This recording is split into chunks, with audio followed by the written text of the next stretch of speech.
This video will help you decide whether Total War Warhammer 3 is the right game for you. We'll start with a 60-second, too long didn't read summary of the game, so you can tap out early if it doesn't appeal to you.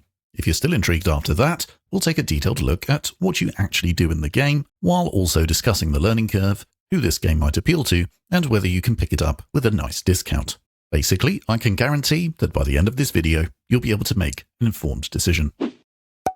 Total War Warhammer 3 is a turn-based game of two halves. On the one hand, there is an overworld map where, starting with your own city, you construct a modest number of buildings that form the bedrock of your economy. You use that money to increase your lord's army, so you can romp around the map fighting other armies, sieging and taking over other factions' settlements to further swell your coffers, so you can create even more armies with even better troops. But on the other hand, you have the huge set-piece battles, unless you chose to auto-resolve. After initially placing your troops, you issue orders in real time as you attempt to outmaneuver your opponent and spam them with deadly spells. Most troops, once engaged, are relatively stuck hacking away at the enemy, making forethought, formations, and maneuverability absolutely key. So if you like the sound of a fantasy setting with real battle tactics shaken up by an array of monsters and magic, romping around a map with a doom stack and a number of asymmetric factions from the amazing Warhammer Fantasy Battle universe,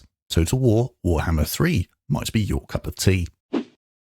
If that hasn't put you off, then grab a drink and get comfortable as we look through the detail of what you actually do in and what it's like to play Total War Warhammer 3.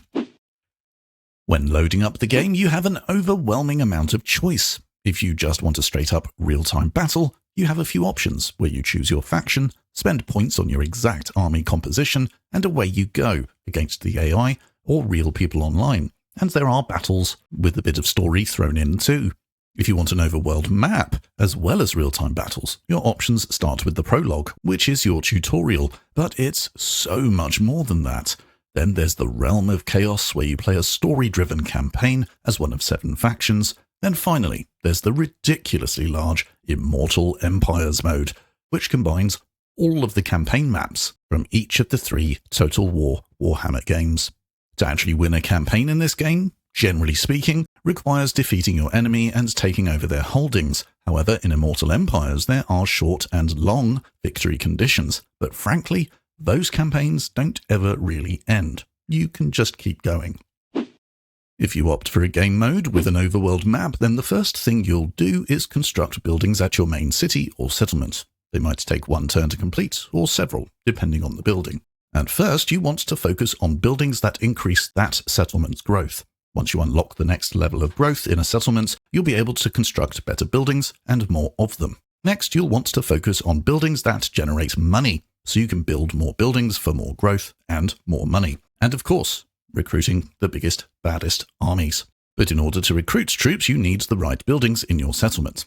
A barracks for foot soldiers, a stables for cavalry. And once your growth hits a certain point, you can upgrade these buildings to unlock even deadlier units. You start with one lord, who is the head of your army. They appear on the overworld map as a movable unit with limited movement points each turn, and you can add new units to their army at the click of a button. You can recruit other lords to lead other armies, and you can also recruit heroes. The heroes are like lords in that they can move on the overworld map on their own, or they can be part of a lord's army. If they're alone on the overworld map, they can use special skills to assassinate enemies or prevent enemy troops recovering health. As lords and heroes take part in combat, they level up. Each level gives you a point to spend on their development tree.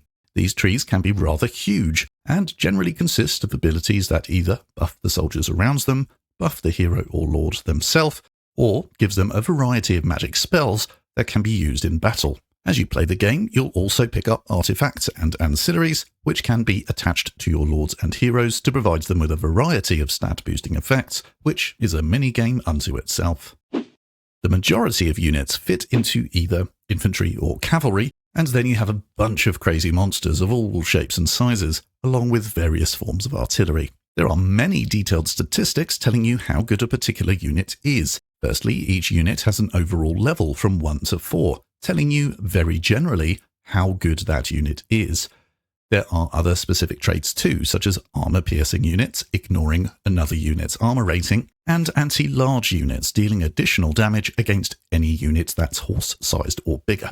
There's a lot going on here that I don't have either the time or mental capacity to explain, but suffice to say, you need to get to know the units of your army, their strengths and weaknesses against other units to help you gain as many small advantages on the battlefield as possible. But don't be put off if memorizing statistics isn't your thing, because you can still have a lot of fun without knowing each unit's inside leg measurements. Recruitment of units happens each turn, but which units each army can recruit and how much they cost depends on which province the army is currently in and which buildings are in that province. Ideally, you would be in a well-developed province with lots of military buildings constructed, giving you access to all unlocked troops quickly and cheaply. However, if your army is far from home, you can still recruit, it's just far more expensive and can take longer.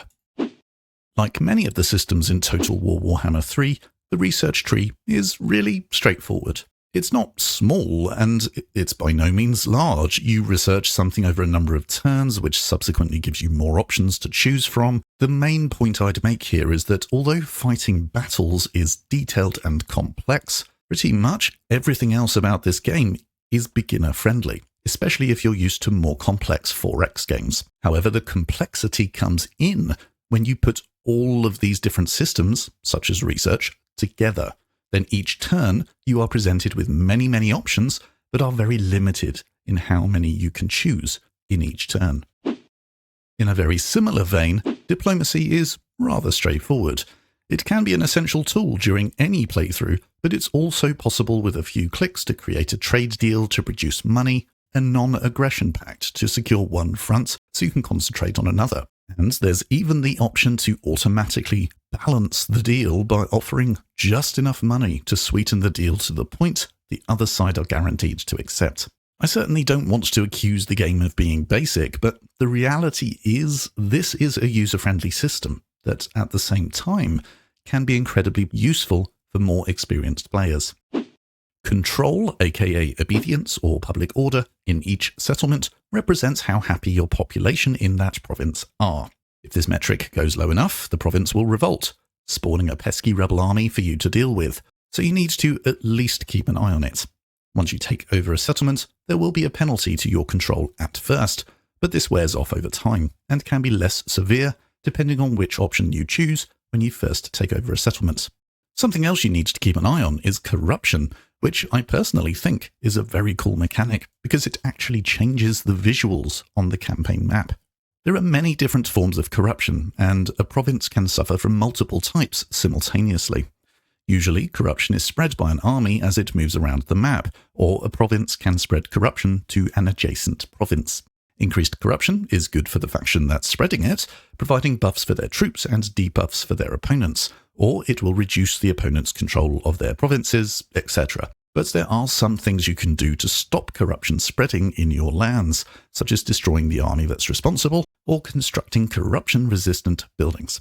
It's a very thematic mechanic that also looks visually cool.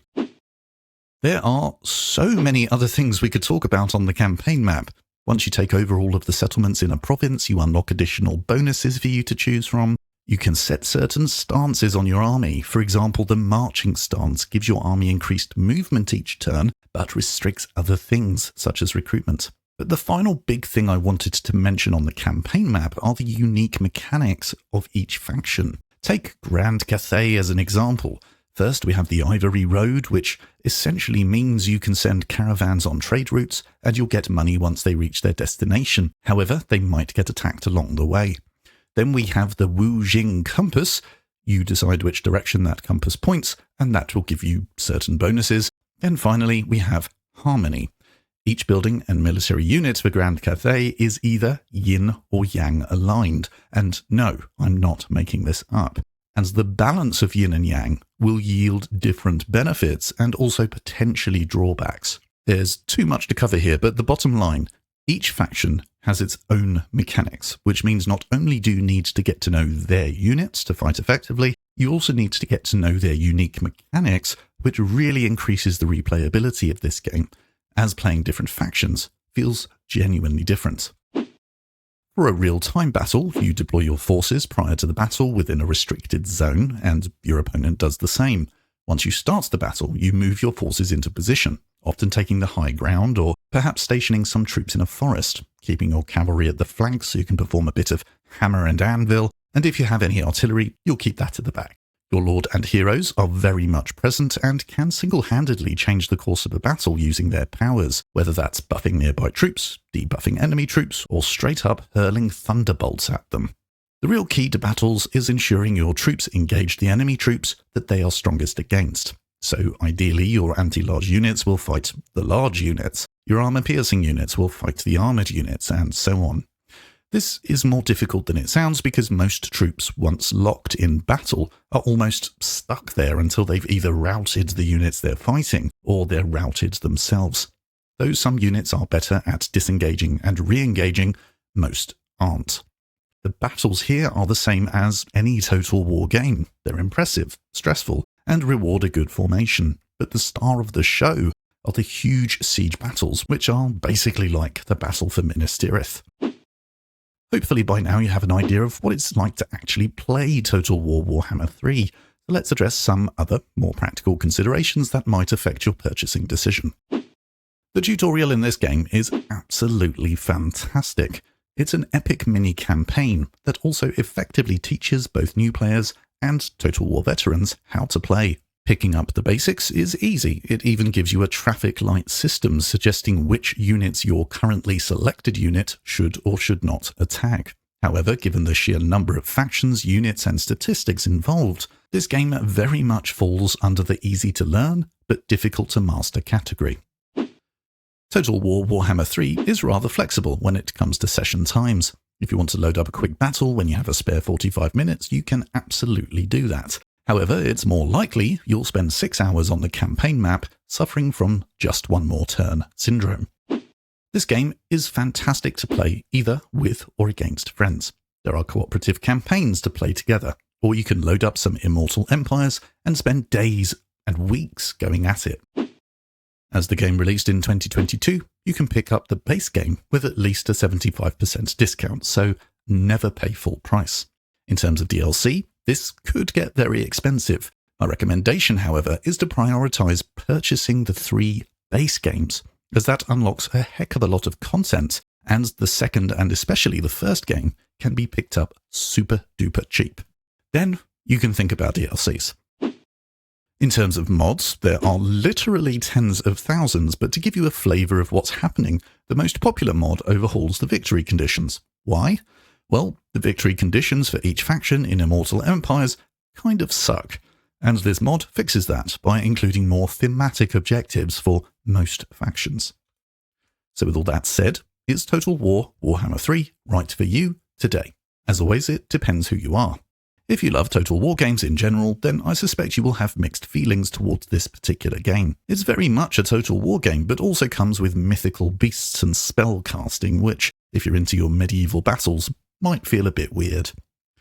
If you love Warhammer in general, but perhaps you've not played many strategy games before, I actually think you'll love this game. They really nails the Warhammer aesthetic, and the big strategy game side of it is easy enough for new players to grasp, so as not to put them off. If you're more of a casual gamer with no strong feelings towards either Total War or Warhammer, then I would still say this game is a strong contender for you when it's on sale. You can pick up the first Total War game super cheap on sale, and I suggest you just give it a go. Obviously it isn't for everyone, but the game is open enough and now cheap enough that I'd recommend it to anyone who's a bit bored of their Steam library, which, let's face it, is all of us, and you just want something new to play. If you have any further questions, please feel free to ask, or if you already own the game and have some additional information you'd like to add, please let us all know in the comments below. If you found the video useful, please leave a like for the algorithm gods, and if you enjoy city builders, grand strategy, RTS, or just this style of review, consider subscribing for more content, and I'll catch you in the next one. See ya.